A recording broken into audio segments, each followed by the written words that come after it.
We are back here on the casual couch. More casual than ever. So cash right now, which translates to I don't feel like wearing makeup.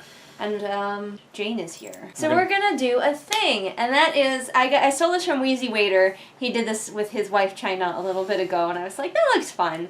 And Wheezy is super adorable, so we have to try to out-adorable them. Yeah. So we're gonna do a video that absolutely 0 people asked for. But it's 36 questions from the New York Times to make you fall in love. So it says the New York Times lists 36 questions you can ask someone if you want to fall in love or make them love you even stronger. So we're just going to use their site and get into the questions. So there might be questions that are more personal that we don't feel like answering, and we'll just decide not to answer those, and that's fine. So just deal with that. Hey guys, this is the world's fastest reminder that you can support me on Patreon and see all kinds of exclusive videos like these ones. Now back to your regularly scheduled program. Alright, so the instructions are read one question aloud to your partner, then both answer. Swap roles for the next question. Answering all 36 questions should take around an hour. We'll see if we can go faster. I'll try to be faster. Judging by our last video, if you could invite anyone in the world to dinner, who would it be? I would invite Tamara Pierce to dinner. I said Neil Gaiman. Aha, cool. Authors. I like your choice, though. I'm a fan of Tamara Pierce. Yes. Would you like to be famous, and in what way? Yes, for writing books. I could have answered that one for you. What would you like to be famous? In what way? Yes, I want to be an admiral of a Starfleet vessel. No. An admiral of a Starfleet? Yes. A Starfleet, not the Starfleet.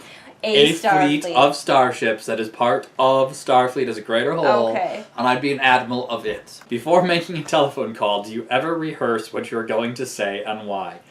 Yes, because...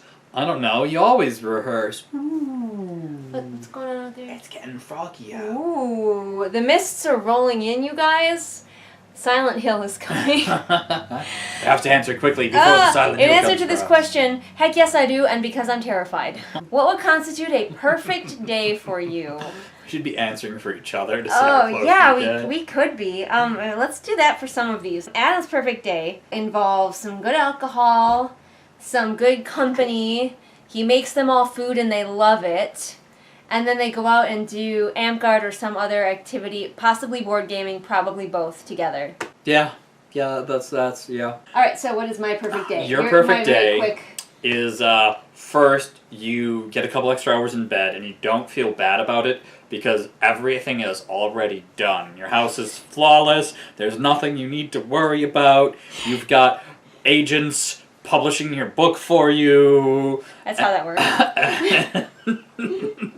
And then when you do decide to eventually get out of bed, there's another, softer, bigger bed there for you. He's not wrong so far. This is accurate. And then, when you get out of the second bed, the cats have already been fed, so they just come up for you because they love you and not because you feed them. Somebody's probably made breakfast for you. It is warm and toasty. It should be lunch by the time I get out of that second bed. And then you have a casual day of putzing about the house, reading a little bit, riding your horse, Innie. And oh, that's my first horse. So apparently in my perfect day, my first horse has been resurrected from the dead for purposes of my enjoyment. Indeed. Hopefully he's not a creepy skeleton horse. Like him with all his flesh on him, please. It's a beautiful day for riding, and then you get a little bit of time to play your video games, too, and then just come back in and relax and chill. That's true. When did you last sing to yourself, to someone else? I hummed miscellaneously to myself earlier today. I don't know if you'd consider that singing or not, but hey... he sings to himself all the time. We kind of had our impromptu song yesterday as a closer to one of the videos after the video was done filming. I don't know if that counts. Yeah, that counts. Today I sang to my horse. I sang her the entire Skullcrusher Island while I braided her mane and tail. If you were able to live to the age of 90 and retain either the mind or body of a 30-year-old for the last 60 years of your life, which would you want? I know the one you'd want. Do you? Mind. One of my biggest fears is getting dementia and losing my memory and losing my mind. So that's probably accurate. If I somehow knew that if I kept the body, or if I kept like the fitness of my 30-year-old self, which is this right now, it's not that great. But I would lose my mind. I would 1,000% go with my mind. I think that you would go with your mind too. In the end, yes, because that's where I do my most good for helping others and being successful. Do you have a secret hunch about how you will die? Kinshu is going to kill me. It goes back to my Starfleet. I will be fighting a rearguard action on the bridge of my command flagship. Do you have a real secret hunch? You can say no if you don't have a secret hunch, because I don't have a secret hunch. I'm like, it's gonna be something random, like hit by a bus. It won't be hit by a bus, but it'll be something random and unexpected like that. Okay. So name 3 things that you and your partner appear to have in common. So not that we necessarily have in common, but it could be, but that we appear to have in common. I think we appear to both love animals, but really I'm the one who loves them a lot more. I love the idea of animals more than I love the animals themselves. And like, to be honest, I think we give the appearance that we both love Amtgard, but I feel you've fallen out of love with Amtgard. I am in like with Amtgard, not love anymore. One more thing that we both appear to both like. We both appear to both like video games, and that's true. We do both like video games. How's that? Okay, good enough. Sounds we do. Good. For what in your life do you feel the most grateful? Should we try to answer for each other? His... Fuck. His answer is me. Ew! I have cooties now. If I don't say him, then what? Like, okay. I know it's not. What do you think I'm the most grateful for in my entire life? In your mom. Ow, ow. I'd be very grateful if this cat would stop stabbing me. Right? Two. Alright, you're going to go on the arm of the couch because you are stabbing me very much. There are a lot of things I'm very grateful for in my life, and yes, you are one of them. And I don't think there is a hierarchy. Like, there's many things at the top, so. I know I'm not the most grateful. I already mentioned in the other video how you love writing more than me. You love cookies more than me. True. There we go. I feel grateful for cookies. He is the most grateful for cookies. If you could change anything about the way you were raised, what would it be? We're going to skip this one, actually, and it's our prerogative to do so, because there's stuff in our childhoods that we just don't want to talk about with you guys. So, sorry, going to the next. Take 4 minutes and tell your partner your life story in as much detail as possible. Okay. Oh no. So. Oh no. No. I will be here for the full hour while he's telling me his fucking life story. Just briefly. Okay, we're gonna tell each other's life story though. Like, you should tell mine and I should tell yours. Do I start then? Sure, but it has to be quick because we're doing it snappy. So snappy. 30 seconds. My snappiest life You're story. born. You got a toy pony as a prezi, and you fell in love, and then you wrote your first story about it, and then you grow up and you got a real pony, but before that you wanted a bunny and your mom got you a goat, and you're like, WTF, I got a goat, might as well make lots of goats. And then you were like, super shy and introverted and like, I don't know what I'm gonna do. And then there are like people on stage, and you're like, I'm gonna be on stage in front of everybody, hurrah! And then you wrote more books, and then you got a pony, or you got a pony somewhere in there, and then you got another pony, and you rode ponies, and then you stabbed people, and then you stabbed me, and I fell in love with you, and we got married. That's the end of my life. We've been married for 12 years, but those years are unimportant. Indeed. Insignificant. Did I do anything in those 12 years? Just more of the same. More pony, more righty, more goaty, more acty. More stabby. That was actually a fairly accurate representation of my life. I don't feel like I'm going to do as well. You were born. I was. You went to school like a normal pleb. Your sister was older than you and you thought she was cool and wanted to hang out with her friends. You learned to cook from your parents. You accidentally exploded a cheeseburger on yourself and that made you a vegetarian. Let's see. Do I want to jump straight to your military career? I guess. I didn't even finish high school. I was still doing it in high school. So and then you joined the military because you were silly and you were shipped overseas twice, but the Army pays for your medical bills and bought you a house. So that's neat. And then during that, you joined Amtgard, where you stabbed people very much, and that's where I stabbed you, and you immediately fell in love with me because I'm the best. and I had to convince you to date me, and then we dated, and then we got married, and you got out of the army, and I taught you to ride ponies. Indeed, you taught me to ride ponies. That's your life story. How was it? Reasonable. You left out the most important part. What? Cookies. Oh, I thought it was implied. If you could wake up tomorrow having gained any one quality or ability, what would it be? Yours would be to eat anything and never gain weight again. Indeed. What would mine be? To write whatever you wanted and always get published. If a crystal ball could tell you the truth about yourself, your life, and your future, or anything else, what would you want to know? You would want to know if you ever got to space. Or how long will you live? He's slightly obsessed with living forever, so. I don't know if he'd ask the question, though, because he might like the mystery. I don't know if you would ask, would you ever get published, or which would be your first book to be published? So I can hurry up and write it? Write that one, yeah.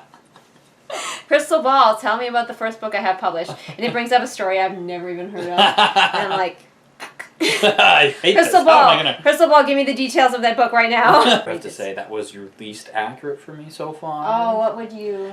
I'd be more like stock details and things to like make and leverage money so I could do whatever the heck I want. Capitalism! Yay! Yay! Is there something that you've dreamed of doing for a long time? Why haven't you done it yet? You have dreamed about riding across the English moors on horseback. And why haven't you done it? We don't get to England that often, and we can't bring our horses there. I'd really settle for any more. I'm not picky. It could be not in England. You want to build a commune with underground greenhouses with robots that take care of it, and you haven't done it because we don't have the money for it yet. Accurate. What is the greatest accomplishment of your life? Oh, fucking hell. I cannot be the greatest accomplishment of your life. It's not allowed. I think that your greatest accomplishment is all that you've done with Amtgard so far. That's a pretty good one for me. And I think that my greatest accomplishment hasn't happened yet. I always say that because, like, I feel like my greatest accomplishment will be when I like feel like I'm a successful author. What I think your greatest accomplishment is that you persevere and you continue to write, in my mind, what I perceive to be 2 novels every year after year, continuing to own your craft and pursue your dream. Despite... It's not an accomplishment, that's insanity, and yet here I am. I have done a lot for Amtgard, but I think that's affected many people's lives. It's looming big on me right now, though, is my new job, and one of the hardest singular tasks I ever did was finishing my final class in my programming degree at just I could blow that away now, but I struggled so much with it and had to work so hard at it, and to have come from that point to now starting tomorrow I fly to my new job at Microsoft. I haven't even told them that yet, because when would it come up? Okay, what do you value most in a friendship? I most value respect. If I cannot respect you, I probably cannot be a friend. I most value loyalty because I'm difficult to be friends with. So I need somebody who understands that I'm an introvert, who understands that we probably won't hang out that much, who understands that I'm a weirdo with some anxiety issues, and will still stick by me. What is your most treasured memory? Our marriage. I still remember you walking down the aisle. Oh my gosh, stop him. I don't think that's my most treasured memory, actually. Good.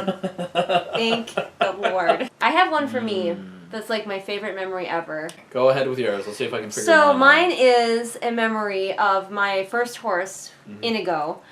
He got very sick and he almost died, but I managed to nurse him back to health, and we got several more rides before he sort of backslid again and had to retire. He lived quite a long life after his retirement, but during that time, we went on a really, really special ride together out to the woods, and we were riding, and we were cantering, and this hawk came out from the trees, and it literally flew along with us as we were cantering, and it was straight out of a movie, and it is one of my favorite memories of all time. It's Spirit, Stallion of the Cimarron going on, and I'm just this is the best. 2 of the 3 contenders involve you. Pick one. I can pick the 3rd contender that doesn't involve you if you want, but I probably would have lost out to the one of the 2 with you in it. Oh, pick one of the ones with me in it. It's fine. I'll just feel terrible. I'll give a nod to when I came home from deployment, but what I think actually my favorite memory was when I proposed to you, and you, because it was on stage, and you turned around and I was still in my, like, kneeling position that I had been in from it, and then it took you just a moment after you turned around before you noticed, and then you did notice, and then you squeed, which you barely ever squeed, especially over something I did. What is your most terrible memory? I think I'm gonna skip this one. I have a weird-ass nightmare as a kid that plagued me forever. And I'll throw that in there as my terrible memory. I don't know if I really have a most terrible memory, but that dream was really weird, and like me and a classmate were like pulled into a pit, and there were all these people there that were like cannibals and had like basketball-shaped bellies. And That's like, alright. if you knew that in 1 year you would die suddenly, would you change anything about the way you are living now? I'm going to answer with one of my favorite quotes. I don't remember who said it, and I'm probably going to misquote it, but it's like, if I found out I was going to die tomorrow, I would write faster. I would change. I would buy many more and much more significant life insurance policies. I'd spend every last dime we had, because I know my life insurance policies would take care of you, and we would travel, and I'd work remotely from distant locations, and I'd be like, I'm sorry, but we're going to weird places today. Mm-hmm. What does friendship mean to you? It means loyalty. It means... Respect. It means being there for each other. It means similar interests. Go. Next. What roles do love and affection play in your life? They're very important. I love you. Love more than affection. I'm not really, like, very affectionate, but I love many things very strongly. I just don't show it. Alternate sharing something you consider a positive characteristic of your partner. Share a total of 5 times. That's a lot of sharing, Mr. Loyalty. Imaginative. Likes to cook. I'm going to do loyalty, because that was a big one for me, too. Okay. Sense of humor. Even though you're not affectionate, I'm going to say your love, because that is how you love your animals and your family, and eventually me. I am a very loving person, you just can't tell from a distance. Determination. Support, especially for my crazy ideas. I'm You tell me they're crazy, but you help me with them anyways. going to say support as well, because you never tell me I shouldn't be a writer. You're just like... You just listen to me, bitch, and carry on. How close and warm is your family? Do you feel your childhood was happier than most other people's?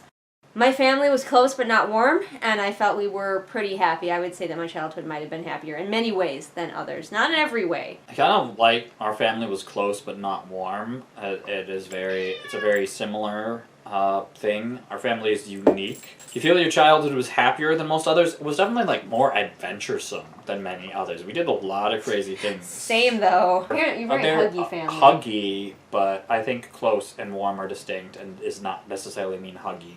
Yeah, like my family is very close, but we are not affectionate with each other. How do you feel about your relationship with your mother?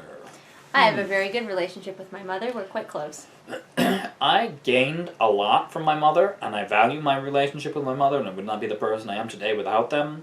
However, they're a little bit obnoxious and overbearing, and almost refused to go to my wedding when I kicked them out of my bachelor party. So, hopefully your mother never watches this video. I mean... She usually doesn't. Even she does if they not do, watch my YouTube. I was upset at them for kicking I'm them still being upset. Around, like, what? You're gonna not show up to my wedding because I asked you to leave my bachelor party? What? Excuse me? Make 3 true we statements each. For instance, we are both in this room feeling... Alarmed by the cats? Alarmed by this question. I feel like I'm going to skip this one because I don't really understand it. Is that okay? Complete this sentence. I wish I had someone with whom I could share the biggest cookie in the world and not give anyway. Here. We pretty much share everything with each other, so it's not like there's any secrets that we wish we could share. Yeah. I wish we could share interests sometimes. Like, I wish I could completely share my love of animals with him. I wish we could share your lack of allergies to horses. That would be very nice. If you were going to become a close friend with your partner, please share what would be important for him or her to know. I think this is more for getting to know each other, so I don't think we really need to answer this one. Like, this is for if we were falling in love. Yeah. But we aren't. We are already there. We have fallen. It's too late. Tell your partner what you like about them. Be very honest this time, saying things that you might not say to someone you've just met. I like that you've given me back rubs every time I've asked for them. I mean, despite how, like, bitter and salty you appear, you have a great heart full of love. Mostly for But four-legged only furry for certain creatures. things. Although I'm really not loving Kinchu being so obnoxious tonight. Share with your partner an embarrassing moment in your life. There was a girl that I was interested in at college, and we went sledding down the stupidest hill ever to go sledding down, and ended up with a black eye right before going home to take Christmas photos, and I'm like, well, that ruined that opportunity. I've got a lot of embarrassing moments, but one that I can think of in this moment, I was younger and incredibly awkward, you know, as you do. I had no, like, friends outside of my cousins. Because I think everybody goes through that stage in their life when they don't have any friends. I hadn't joined the theater yet. And so there was a girl that I wanted to be friends with because she was also shy in my church. And I just, like, she didn't seem to notice me. So being the awkward little shit that I was, I, like, walked up to her and, like, essentially friend asked her out. Like, hey, do you want to be friends with me? Do you want to hang out? And freaked her the fuck out, and she never spoke to me again. Huh. Do you remember who that was even? Her name was Hope. Huh. And my hopes were dashed. Oh, Hope dashed. I've not seen her in a very long time, but she was... I could see the look on her face, her growing horror, as I put this on her. This is very not normal thing to do. That's funny. Terrible, awkward child that I still am. When did you last cry in front of another person / by yourself? Does shedding a manly tear at a movie theater count? Because then it would be some random movie we've seen recently. The last time I cried by myself that I remember was after my first deployment, and the puppy dog crush I had that we mentioned in some other video at some other time had, like, broken up with me, and I was driving home, and I cried through 3 states. Just He only cries in front of other people. Like, that was a very long time ago. The last time I cried in front of him was when I had a panic attack while he was trying to help me learn some math. Which you learned and taught other people. Which I did learn and taught other people, but I did have a full-blown panic attack, and I did cry. Indeed. And the last time I cried by myself was probably when I was watching Little Women last. Tell your partner something that you like about them already. Oh, okay, this is another one of those early ones. We're going to skip it because we've already shared what we like about each other a lot. What, if anything, is too serious to be joked about? Rape? Rape. Some people might argue that anything can be joked about if you do it right. And I guess I could see that potentially, but for most people, for like 99% of the people, rape is too serious to joke about. Mm-hmm. Racial brutality is too serious to joke about. Just sort of brutality in general, like against queer people, against any minority, is too serious to joke about. If you were to die this evening with no opportunity to communicate with anyone, what would you most regret not having told someone? Why haven't you told them yet? I think we just skip it because I don't even know what I would say. Okay, we're gonna skip it because mine is too sensitive and personal and he doesn't know what he would say. Your house, containing everything you own, catches fire. After saving your loved ones and pets. I'm glad it said and pets. You have time to safely make a final dash to save any one item. What would it be? I don't think I would go back in. I mean, if I knew I could safely go back in for one and I wasn't in any danger, I would grab my external hard drive that has, like, all of my stuff on it. I suppose I could go back in for my laptop so I could play video games. Next question. Of all the people in your family, whose death would you find the most disturbing and why? Disturbing is an odd choice of words. Yeah. I think I would find all the deaths of my family disturbing. Not like creepy disturbing, just I would be upset about all of their deaths. If you're talking about creepy disturbing, I think you'd find Esther's the most creepy My youngest sister, because she's much younger than me and therefore should not die before me. I could see that. Probably, like, emotionally disturbing to myself would probably be my sisters. Share a personal problem and ask your partner's advice on how he or she might handle it. Also, ask your partner to reflect back to you how you seem to be feeling about the problem you have chosen. This seems really long, and also this seems like something we just like do on a daily basis. And Avi is also trying to scratch on the dog's water bowl, so I want to skip it. What about you? I mean, that's fine. We already talked through all of our problems, so we don't need this question. And we've reached the end. Congratulations, you answered all the questions. Now for the hard part. In order to solidify your love, you have to look into your partner's eyes for 4 minutes in silence. It's hard, you'll squirm, but you learn an incredible amount. We're not doing that either. We're not just going to do that to show them how easy it is. Not for 4 minutes, no. It's not that hard, though. That's an exercise we have to do at my theater, and it's not that bad. What did you guys think? Did you enjoy it? Or was this the video you never fucking asked for and wished we hadn't done? In fact, do we need to put this clip at the beginning for you to be like, fuck no, I didn't enjoy this. Did not sign up for this. Final question is, what is my outro? Go, Adam. Things in the doobly-doo, and there are many other episodes to binge watch. So binge watch. And if you want to help them get better quality equipment so they can make even cooler, more often and awesome videos, More both of those things. go to the Patreon, give them some financial lovin', and they will give you some bonus features. Financial lovin'. Now we do the thing. We'll see you again next time with whatever it is we happen to be doing next time. Bye! I didn't say it with you. That's fine. It's good enough. Oh. All right, everyone, it's that time again. It's time to thank my illustrious patrons of the month, Lennox, Amanda, Thelia, Jenny, Joseph, Kim, Lisa, Sabby Panda, Sam, and Sarah. Thank you all so much for your support. It means the world to me.